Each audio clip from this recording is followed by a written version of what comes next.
Dear beloved Thai, dear friends, I know you're still there and I'm very happy.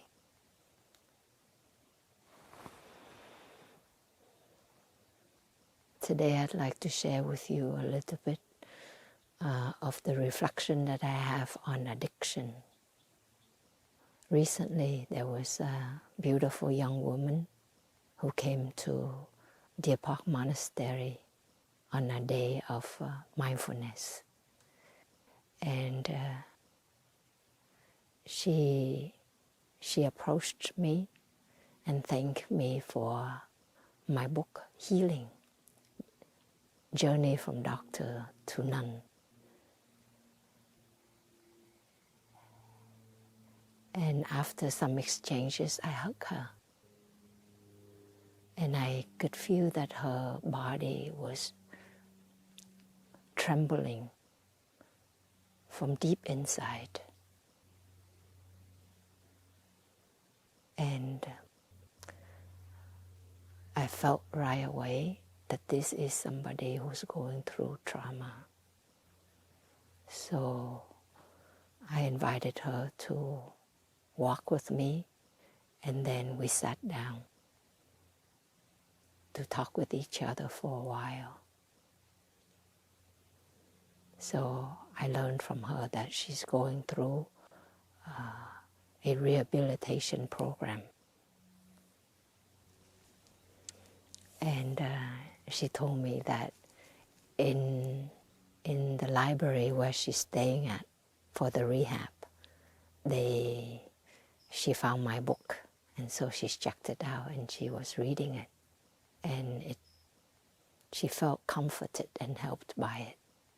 So I was very moved to know that there are programs out there who use Dharma Talks, our Dharma Talks on YouTube, who use our books written by our beloved teacher, Zen Master Thich Nhat Hanh, and also by our monastic brothers and sisters in the Plum Village community. She said to me that she was very grateful to be able to share with me about her journey, because addiction has such a stigma that she rarely ever shared with people. So it was quite a comfort for her to be able to speak with me so openly about her addiction. I see addiction is only really the tip, the branch of a tree. Often we're caught in the stigma of addiction, the ones who are addicted and also the society. We see that as the main problem. But really, when we look deeply, we will see that addiction is only a manifestation of a deeper, more rooted problem, suffering, trauma that a person has gone through, either in childhood or in teenage years, during teenage years, or later in life. So when we go through a crisis, we, just for survival, we find ways to cope with it. So the coping mechanism that as humans we naturally have is to either to fight, try to fight the situation, or to run away from the situation, or if we feel trapped, there's no way out, then the nervous system automatically shuts down and we go through a freeze response, or frozen from within, or the mind takes off so that it doesn't have to witness the suffering, the pain of the body. And then, of course, depending on the environment that we may be in, when we're suffering and we want to find an escape, if we have family members or friends, or we watch on television, we see some role models, and if they use drugs, they use pornography, they use alcohol, work, sex, etc., to escape their troubles, then we may also learn that way. I've known people as children, as young teenagers, who used pornography to numb, to escape the problems in their families. So whichever coping mechanism that we may employ during the initial stage of the suffering, it may become a habit, even though we are no longer going through that crisis or that trauma. But the coping mechanism has become a habit. We are trapped in it. We have rehearsed it for so long. So a person who is addicted to sex, to pornography, to drugs, to alcohol, to work, to entertainment, to games, etc., etc., what was originally an escape, something that actually helped us to survive or to not have to confront the situation that was too much for us to understand or to handle. Now it has become a crutch. Now that we have grown up, but we are trapped. The wounded child in us are trapped in this body and is trapped with this coping mechanism that is now causes us a lot of suffering. I think it's important to see addiction in this light so that we can remove some of the stigma, the shame, the guilt, the helplessness, the blame on those who are addicted. If we look deeply, all of us, we have used some coping mechanisms or others. Some are more helpful, beneficial, or less destructive, or more subtle. But we have employed different coping mechanisms. And so we see it in that way. We gain understanding and compassion for ourselves and for each other.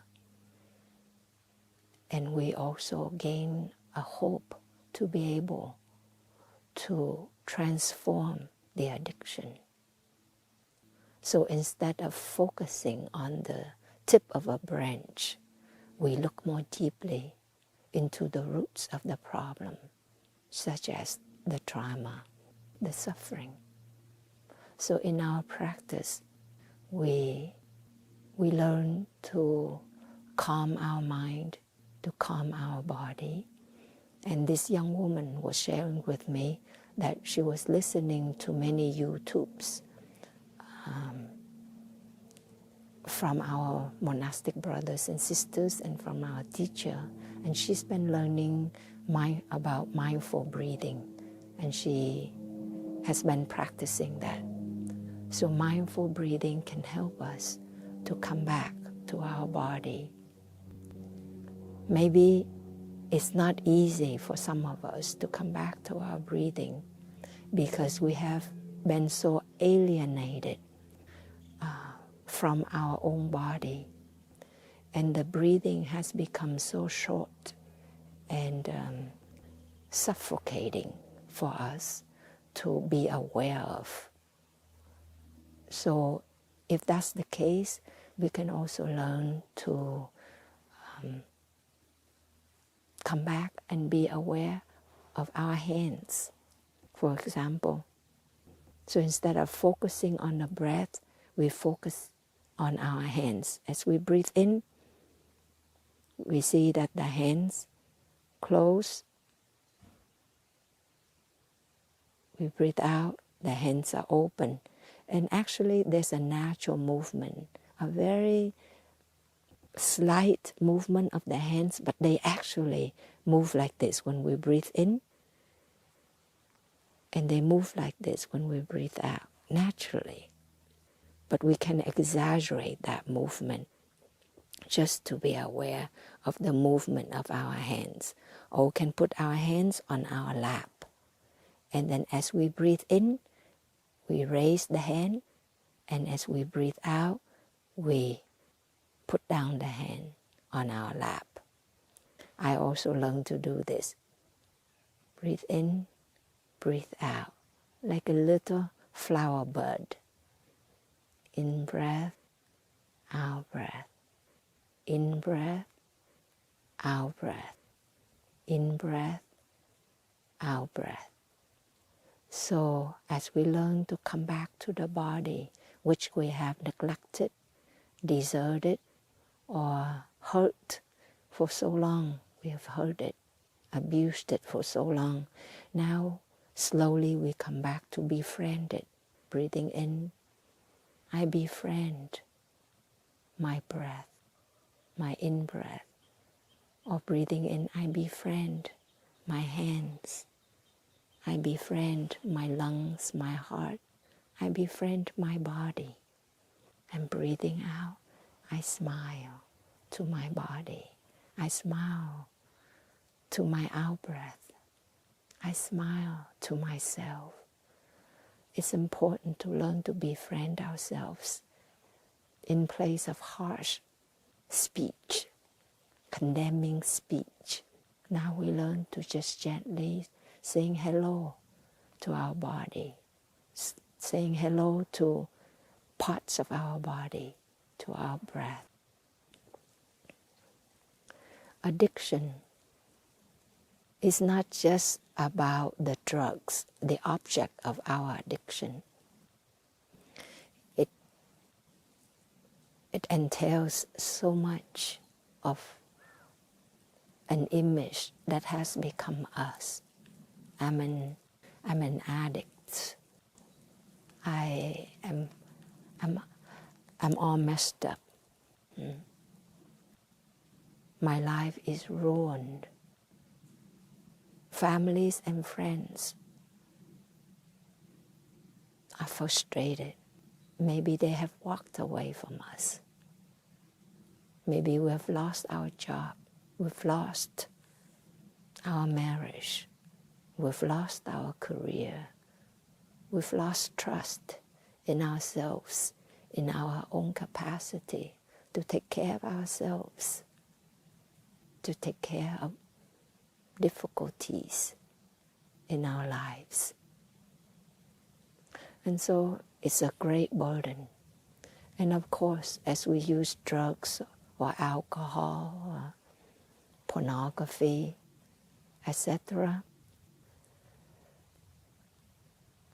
the physical illness also has begun to appear in our lives, in our body. So we may have many withdrawal symptoms. We may develop anxiety and depression.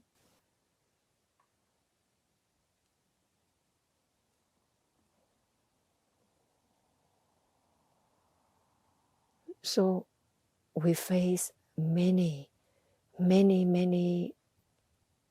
problems all at once, and it can be so overwhelming.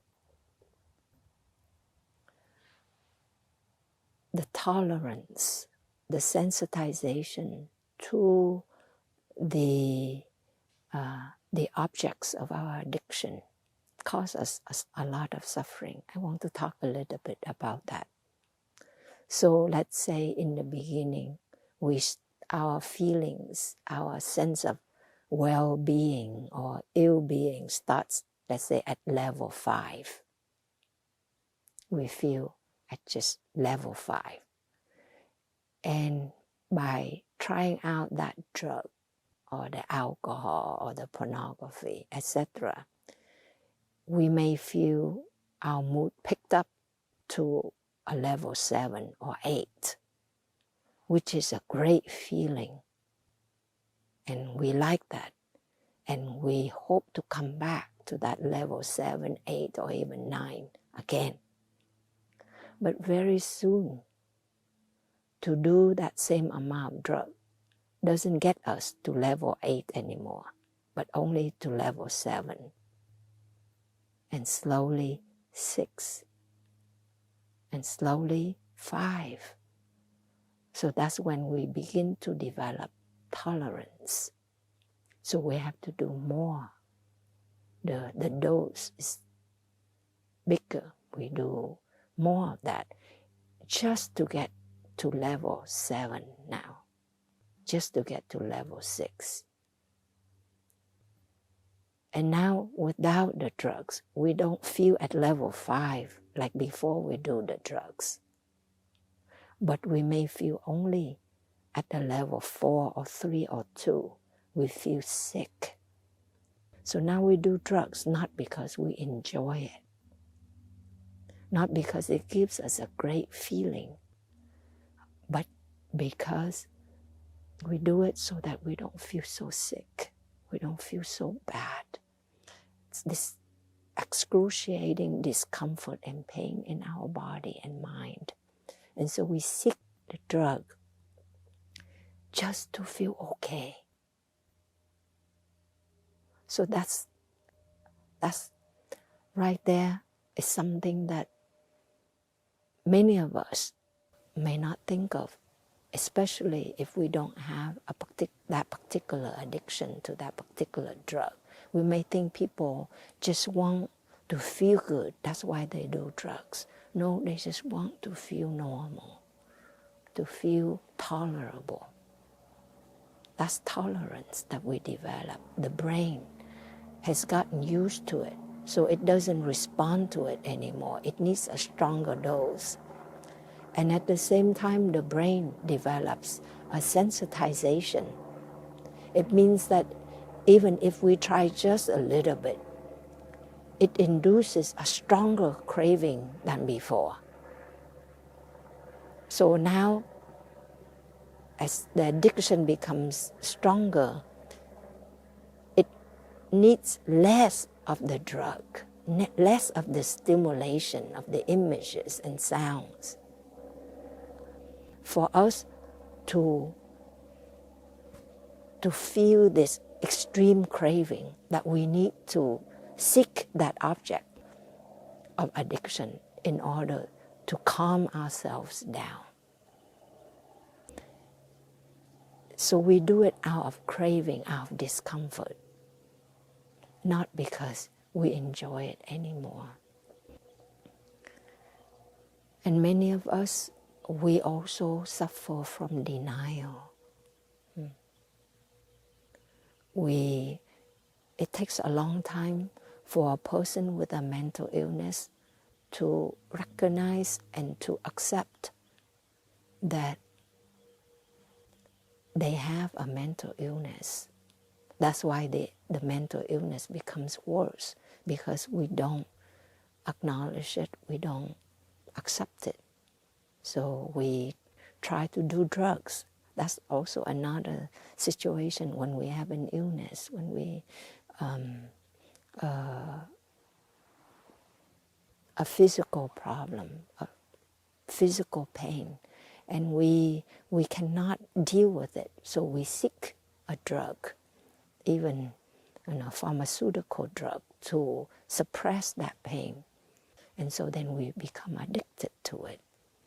But we So to acknowledge that we have an addiction to a drug or something, it's also it's very difficult for us because we feel justified or we want to justify our actions, and that makes it even more difficult for us to seek help or to try to find ways, a way out of the problem, because we go through denial.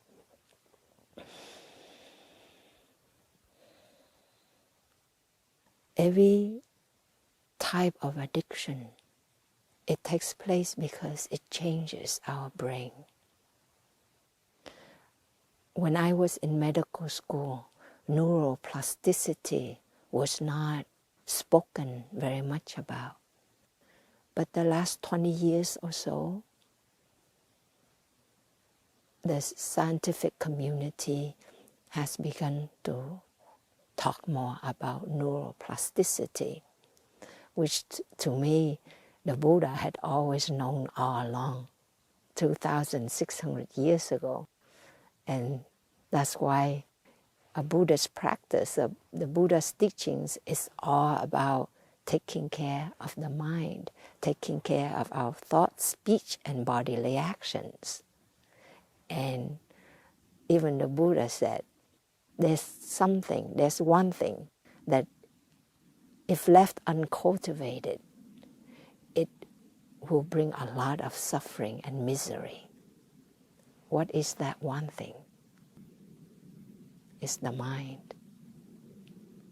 And the Buddha also said that there's one thing that if it is well cultivated, then it will bring a lot of happiness. What is that one thing? It's our mind. It's our mind, our capacity to be there for what is, to recognize what is, and to take good care of it. And that brings me to the, in the Alcoholic Anonymous, in that program, they have this, they have what is called 12-step program. And one day it came to me that actually we, as Buddhist practitioners, we also go through the 12-step program. And that includes 4 Noble Truths and the 8-fold path. When we add them together, that's a 12-step program for all of us. For the 4 Noble Truths, the first Noble Truth is that there is suffering. It is important that we learn to acknowledge that we are going through a difficulty. We are going through a traumatic event. To acknowledge that there's suffering is already liberating. And most of us in our society, we don't practice this. We try to suppress it.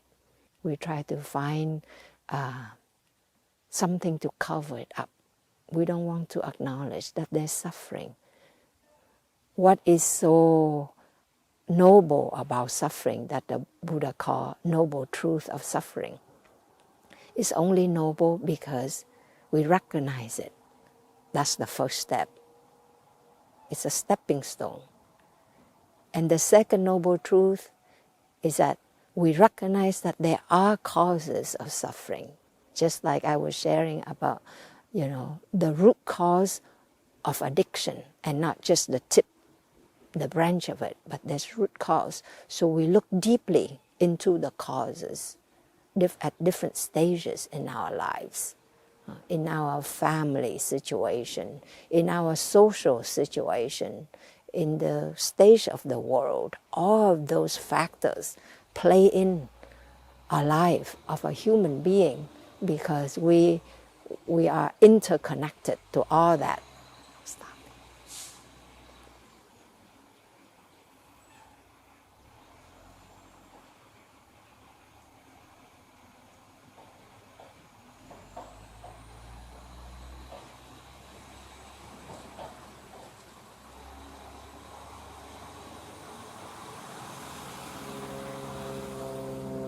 So looking into the causes of our suffering is very important, and to recognize them.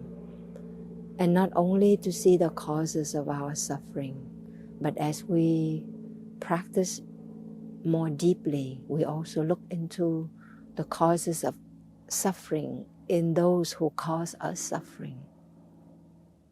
And we recognize that the perpetrators of our suffering were themselves also victims. Not so long ago, I gave consultation to this woman, and she came with some other questions, as she told me later. But we sat for a little bit, and she started, hesitantly, I could tell in her body, she wanted to share something much deeper than the questions that she had in mind. And then she looked at me and she asked me, she said to me, when I was 5 years old, I was pinned down by five boys. How do I live with that?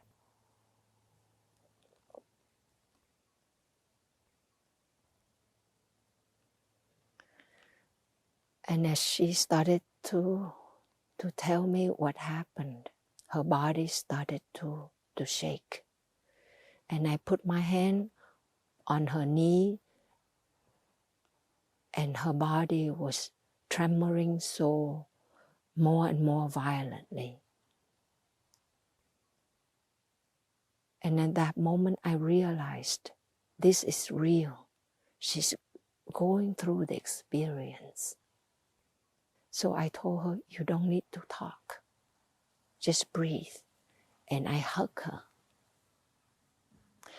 And her whole body started to tremor. I started with her hands, and then her knees, and then her whole body. And I told her, let's sit on the floor. And so I helped her to sit on the floor. And I held her in my arms. And she was in a crouching position of a child, literally of a child. She was crouching like this. And I was holding her from the back. And I just rocked her back and forth. I just rocked her. She became a child, a 5-year-old girl right in front of me. And I just rocked her and just held her very tight. In that moment, something in me told me that's what she needed. Just deep, strong pressure, embrace, and just be there for her. And she shook for a very, very long time.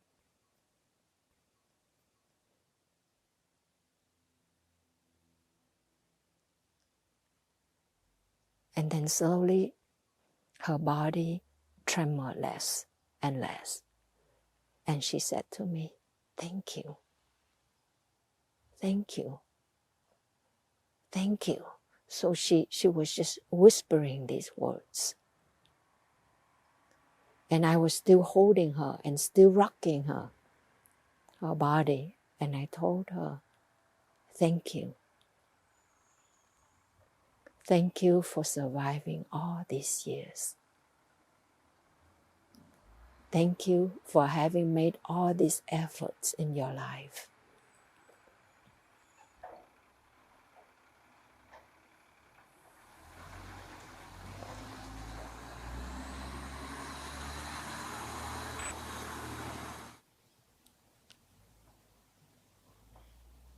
She thanked me.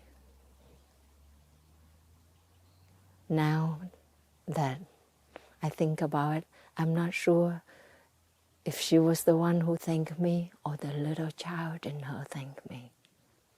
But I was definitely thanking her inner child for having tried so hard, for surviving, for doing extraordinary things in her life, despite all that pain and shame and guilt and sadness that she's carried all her life. She even said, I was following the boys, but I was just a little kid. I didn't know.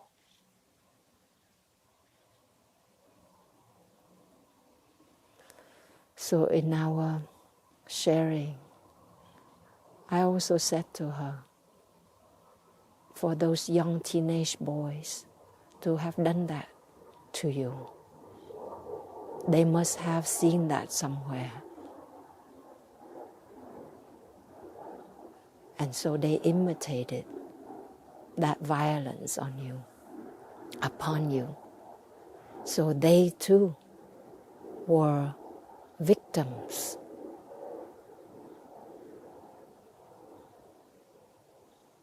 For the young boys to have done that to a little 5-year-old girl, their lives would never be the same anymore.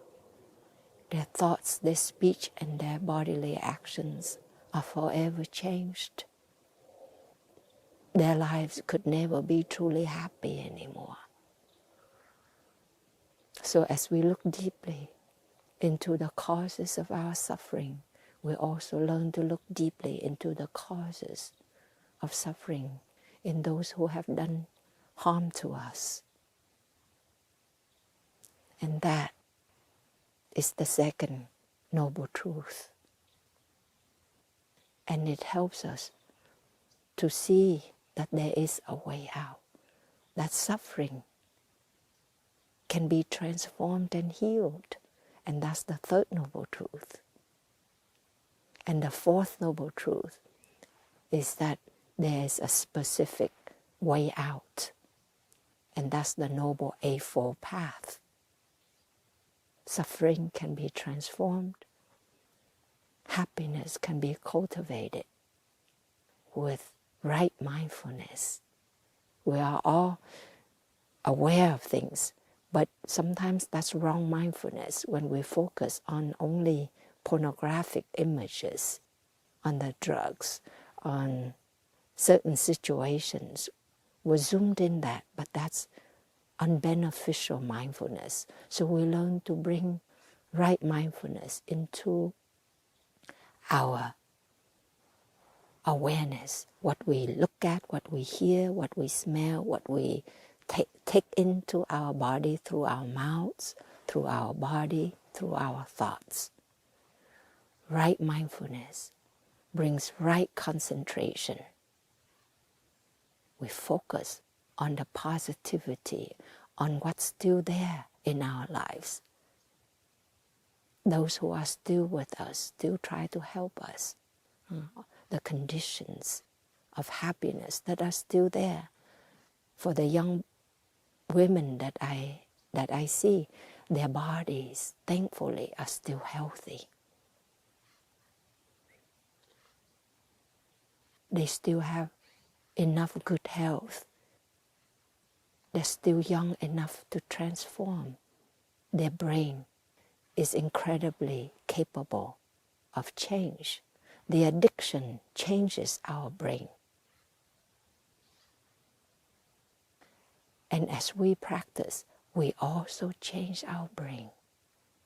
Neuroplasticity means that the brain is malleable, is changeable, not just in our childhood, but throughout our whole entire life. The brain can always change.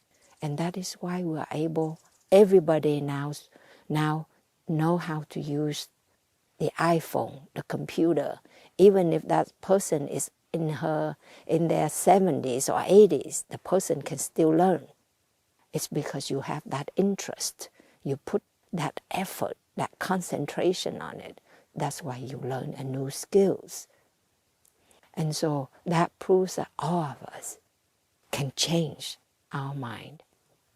Instead of having developed all of these neural networks that are associated with certain habits, addiction, certain people and environment, now we can also develop new neural networks. That's called mindful neural networks. We need to choose an environment that is more positive. If it's necessary that we move to another place, another apartment, another neighborhood, another state. Sometimes people even move to a different country. We move out of a different circle of friends, certain kind of work.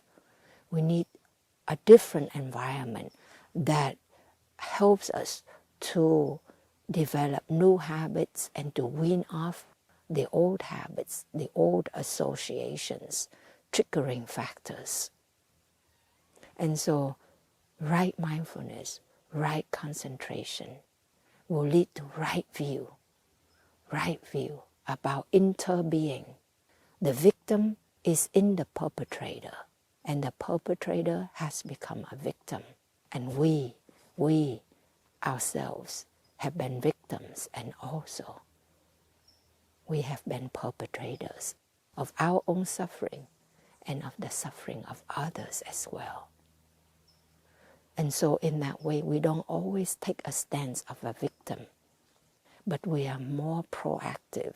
We feel more responsible for our own lives and each other's lives. And that helps us to put more positive effort into change, believing in our capacity to heal and transform. Right view will help us to have right thinking in our daily life. People can go through a rehabilitation program 1 time, 2 times, or many times, and it may not be successful. And so as one musters enough courage to try it again, one is burdened with the thought, I failed before. Now what's different? So that's important, that we find a different environment. We get more help, and also neuroplasticity takes place. The most important factor that helps us to change our brain, to change our mind, is through thoughts, through positive, right thinking, positive, right views. We think all the time, but if we can simply recognize that thought as beneficial or unbeneficial, and we learn to change it, we breathe in and breathe out and smile with that negative thought, and to change it into something positive. I love you. I'm here for you. Let us give each other another chance. We tell that to ourselves. Instead of looking at our body and feeling shame, we say, thank you. Thank you for being there, for being so resilient and forgiving. Help me to love you. Help me to take good care of you. So the right view and right thinking are the most determining factors to our transformation and healing, most effective way of healing ourselves. And then that will lead to right speech, the right speech towards ourselves and to others, right bodily actions. We learn to nurture our body more. I taught that young woman who came for a day of mindfulness to massage her face, to hold her own hands, to hug herself. And her body was also tremoring very mildly. So I asked her, do you know that your body is tremoring. Do you know why? And she said, it's my anxiety. That made me think of the woman who went through this trauma as a 5-year-old girl, and how I held her. How? And I thought, can we do that for each other too? When somebody goes through withdrawal, let's say from a drug addiction, and our bodies also tremor like that. Can we hug ourselves and rock ourselves and speak lovingly to ourselves? Can we do that for a loved one, for a friend, for somebody when that person is going through withdrawal and tremoring all over like that? Because that physical tremor, but that is also psychological tremor. All the suffering is arising, the mental pain along with the physical pain. Can we do that for ourselves and for each other? Because this woman, whom I held very tightly and rocked her body, the next day she told me, thank you. I feel that my inner child just bursted out of me. My inner child wanted to be seen and to be held by you, because I myself didn't know how to do that for her all these years. I didn't know how. And she was grateful that I showed her how to hold her own wounded child, so that when it happens again, if it happens again, she will know how. And she feels so much more connected to herself, to her inner child, so much lighter. That's transformation at the base. It's very deep healing. Animals, when they are chased, when they escape death, they shake violently. The birds, they shake. I've seen a bird run into a window and fall down, and it gets up, it shakes for a long while, and then it flies away.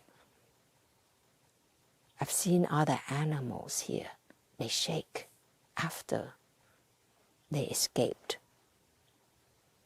A snake or something.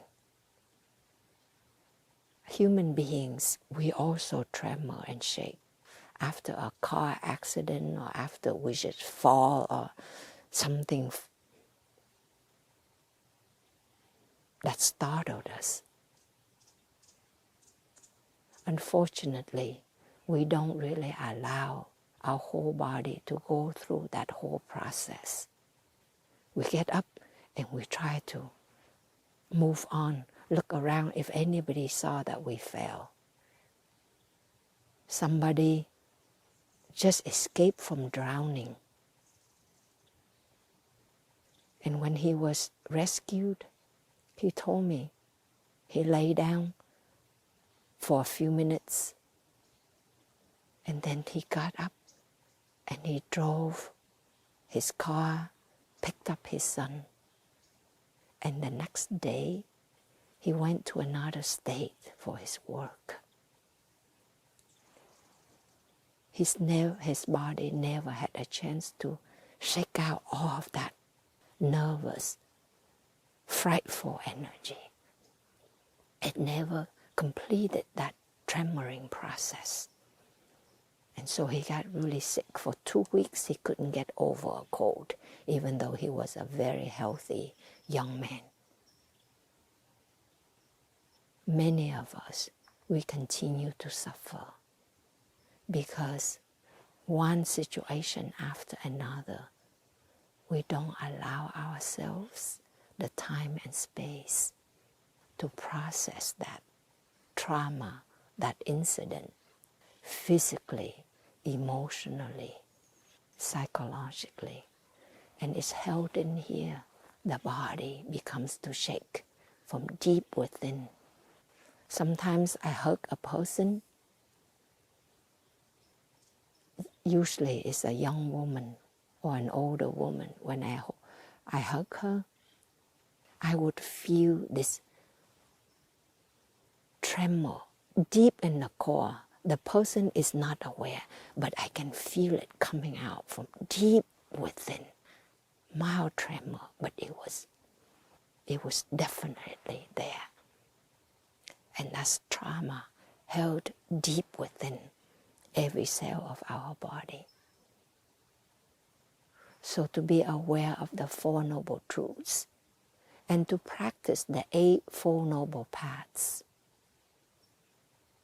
Right mindfulness, right view, right mindfulness, right concentration, right view, right thinking, right speech, right bodily actions, right livelihood. Find a work that is meaningful, that is helpful to us, to get less of a pay but have more time to take care of ourselves, of our loved ones. That gives us meaning, that we are helping others, helping Mother Earth, right livelihood and right diligence. A Four Noble Path, right diligence. It's very important for all of us. We have 4 kinds of diligence. The first 2 kinds of diligence deal with the positive seeds in us. When we suffer, when we have an addiction, we only see the negativity of our situation, only see negativity in ourselves. But we all have very positive seeds.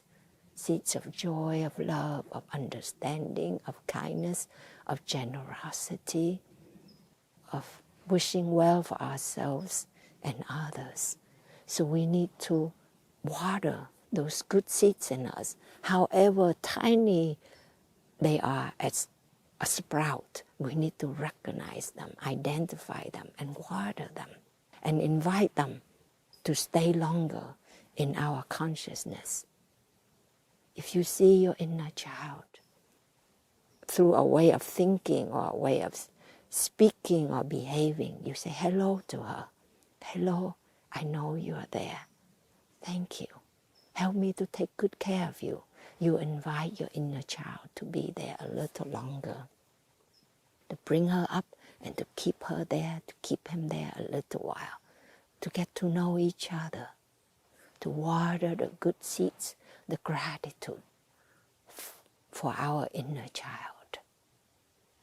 And the other 2 practices of diligence deal with the negative seeds, seeds of self-doubt, of shame, of guilt, of blame, of sadness. We learn not to water them, to acknowledge them, and then to bring them back down, not to rehearse them with sights, sounds, music, conversation, thoughts that only make ourselves more negative. And not to bring them up through movies, images, thoughts, not to trigger them. Recognize them when they are there, breathe, relax the whole body, and let them calm down. And then we can look into them and understand them more. So that's the Buddhist 12-step practice right there that we can all do with any kind of addiction that we may recognize in ourselves. And that will help us to build trust and confidence in ourselves. Most of us, however successful or broken we are, we never feel that we are enough. We're not good enough. We're not enough. But when we practice mindful breathing, mindful walking, loving speech, and deep listening to ourselves, to our suffering, to our trouble. Slowly, we gain trust and confidence that we are able to be there for ourselves. Through the thick and the thin, we can listen to ourselves. We can understand ourselves. We can care for ourselves concretely. So we regain that trust and confidence that we had lost, or we might have never had for ourselves. And also, through our daily spiritual practice, we also become safer to ourselves. The nervous system is always scanning the environment. It's always asking, am I safe? Am I okay? But in my practice, I've discovered that actually my environment in general is very safe. Of course, in a monastery, it's a very safe place. But even when I go out to the airport, to this country or that country,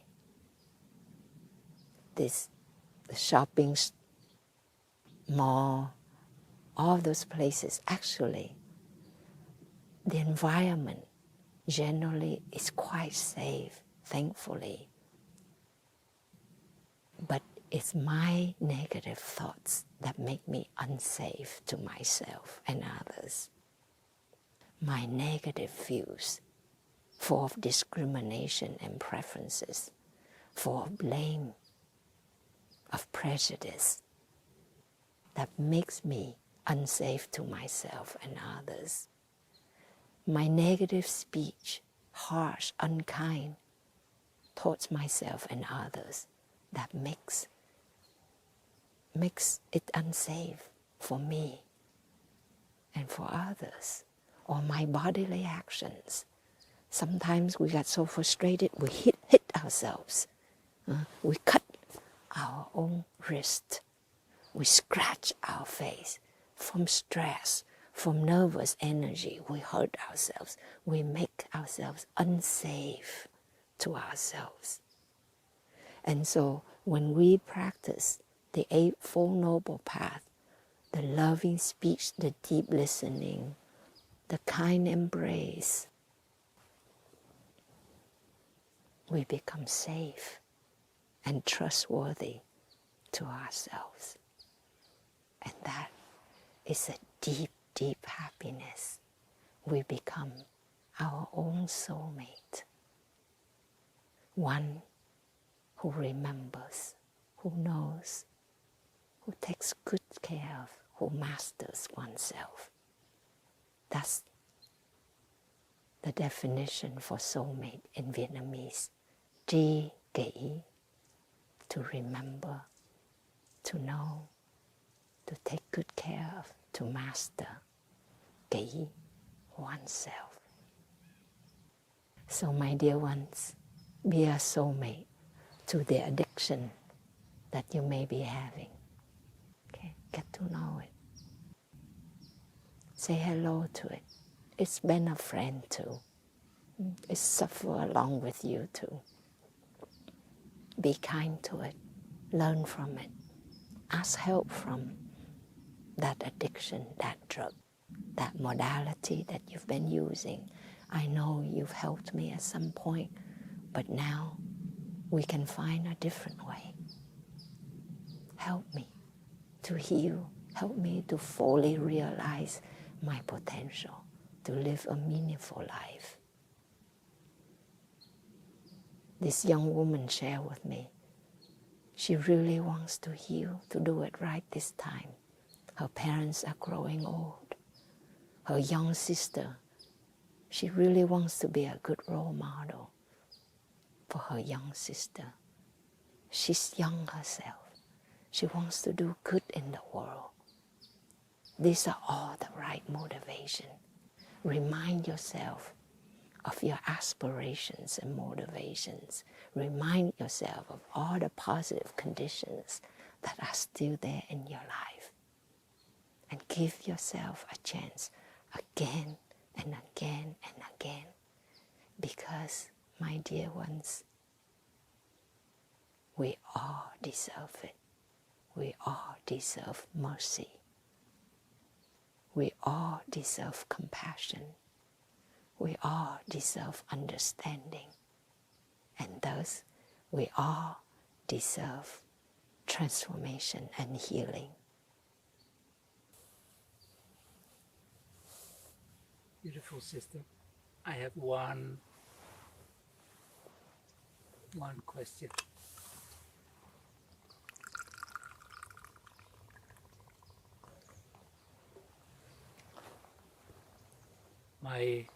My father was a baker, but he also was drinking. We call it, he was an alcoholic, as you say. It's like a stigma. Of course, he was much more, but that's what we saw, and that was what he was. What would you say to... I was 8 years old when my father had to leave the house. My mother couldn't take it anymore. She had 5 boys, 5 kids. I was the middle one. At that time, at the age of 5 or 6 or 7 or 8, I didn't have the means, the skills to help my father. What would you say to people surrounding people with strong addictions in whatever field? How to perceive them, approach them, and help them?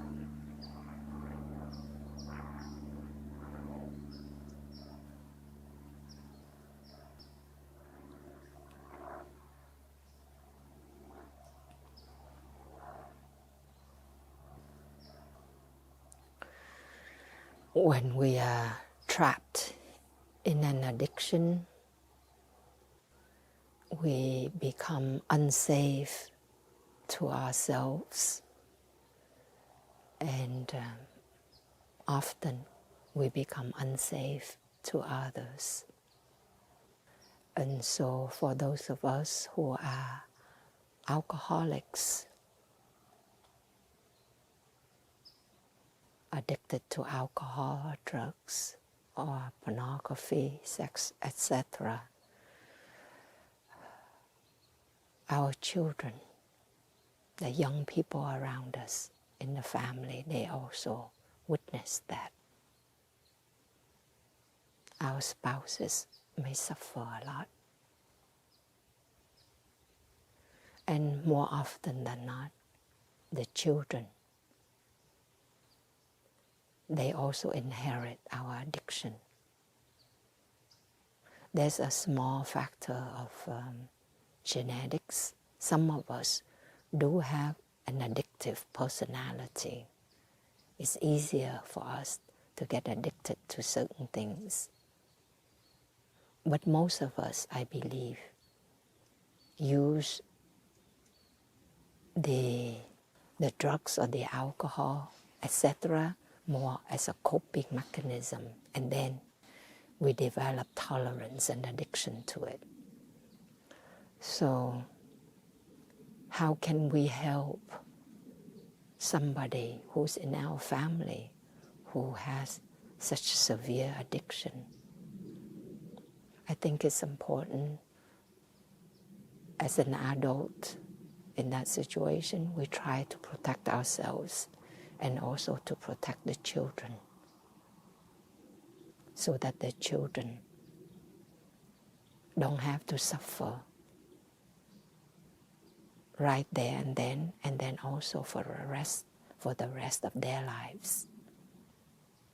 Sometimes we ourselves are also in denial. We don't want to talk to the person who has the addiction out of anger or shame or denial. We don't want to talk about it. Or when we talk about it, we fight and we scream and yell and blame. And so that really doesn't help or solve the problem. If we can get help from our community, from friends, to see the bigger picture, to offer this person help, counseling, guidance, support groups, etc., we can go through the process in a more gentle, constructive way. And really the one who has the addiction already suffers a lot. So if we can use loving speech and deep listening, it can be very supportive. It may give that person hope and inspiration to try harder. I still think it's important to remove the children from this situation, to have that choice. Can you help protect our children, or do you need to leave, or should we leave so that we can protect our children? Too many of us become addicted because one of our parents, if not both of our parents, were addicted. And so the cycle of suffering is repeated. Or the children grow up with many other problems. They may not have the addiction, but they may develop other negative coping mechanisms. And so we need to protect the children. And I must say that we need a lot of help all around us. But in the end, it is ourselves who have to get up and who have to do our best to heal and transform ourselves. We have to face ourselves, to face our suffering, and to seek a way out for ourselves. Otherwise, our loved ones try so hard, but they have their own limitation. They're trying to survive. So in the end, they may get too frustrated. They may speak unskillfully out of frustration and pain, or they may walk away from us. So we have to be the ones who stick with ourselves through the thick and the thin, and try to get up and find help for ourselves.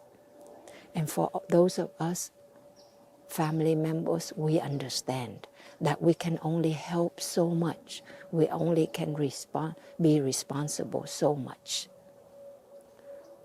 We cannot change this person if this person does not want to change, does not yet see their problem, or does not have enough inner strength to do this. So what we can help actually is to give that love, that loving speech and deep listening, to say, I know you are suffering so much and I'm so sorry to see you suffer. I'm so sorry I cannot help you, but I love you. And I wish you find a way out. That actually may help save the person, your love. I have a young brother who's 3.5 years younger than me. We grew up together. We came to the US together. I suffered depression. He suffered depression. He was suicidal. I was suicidal too. But I thought of my brother. And I didn't want to do anything to my life that would cause him to just be left alone in this world. And you know, he did the same thing for me too. He told me there were times when he had the gun by his temple. But he thought of me. He didn't want to leave me all alone in this world because our parents had already passed away. So he actually saved himself for me. Sometimes, like, we cannot save ourselves because of the suffering is too deep or the habit is too deep. But we can save ourselves for those we love. And sometimes it works. And my brother, I spent a lot of money on him. When I was in college, at some point I actually calculated I spent more than $50,000 on him. That was 20-something years ago, and I was only a college student. And this money I had was just from my scholarships and work, you know, and simple lifestyle. I didn't spend money on anything, but on my brother mainly. But I also learned not to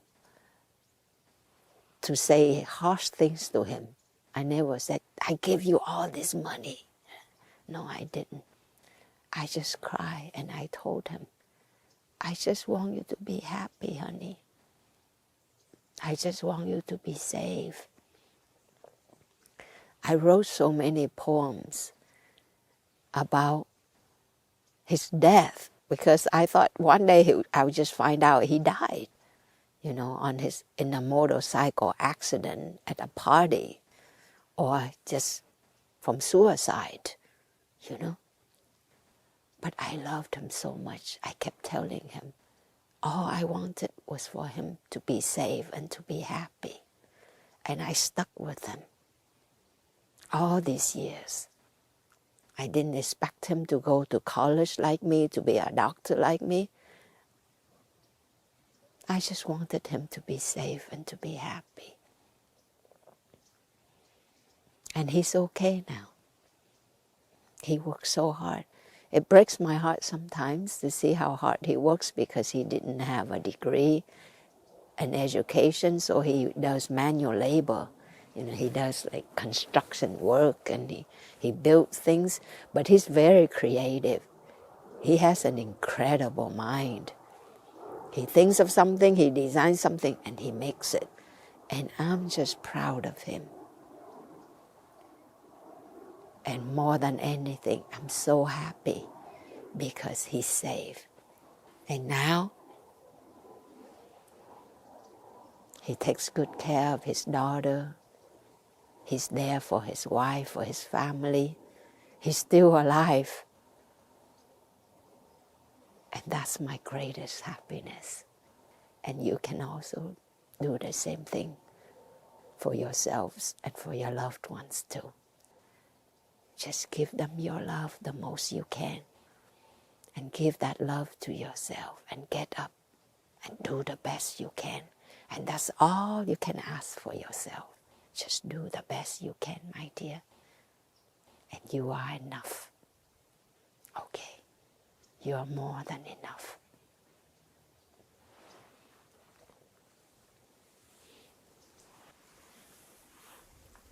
Thank you so much, dear sister, for being there for yourself, for your brother, and for my father, who is not alive anymore, but there's many people like my father Yes. out there who will be comforted and helped by your sharing today.